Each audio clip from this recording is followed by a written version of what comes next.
Et non, ce n'est pas un extrait du prochain film de Star Wars, mais bien un véritable sport. Cela fait maintenant plus de 7 ans qu'Anthony Lococo pratique le sabre laser. C'est vrai que ça peut faire bizarre de voir des personnes agiter un sabre laser un peu partout.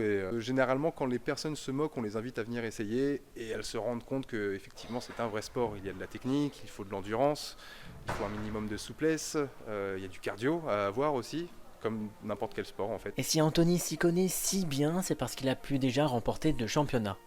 Alors là, c'est quoi? Alors là, en fait, c'est le premier Open national de sabre laser qui a été organisé à Voisins-le-Bretonneux. Donc il y avait plus de 70 participants. Pour moi, c'est la première fois que je participais à un événement comme ça, et en plus en tant que combattant, je suis arrivé premier. Donc c'est quand même un petit souvenir agréable, quand même.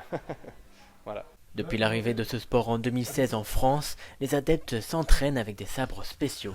Ils sont pratiquement tous faits de la même manière, c'est-à-dire qu'on a un manche en alliage d'aluminium et les lames, ce sont des lames en polycarbonate. C'est le matériau des boucliers de CRS, donc c'est quand même très solide, c'est quand même dangereux et c'est reconnu en tant qu'arme blanche.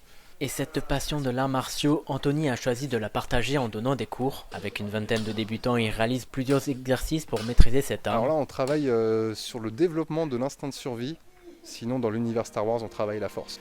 De manière bien sûr ludique, mais sérieuse. 2, 1,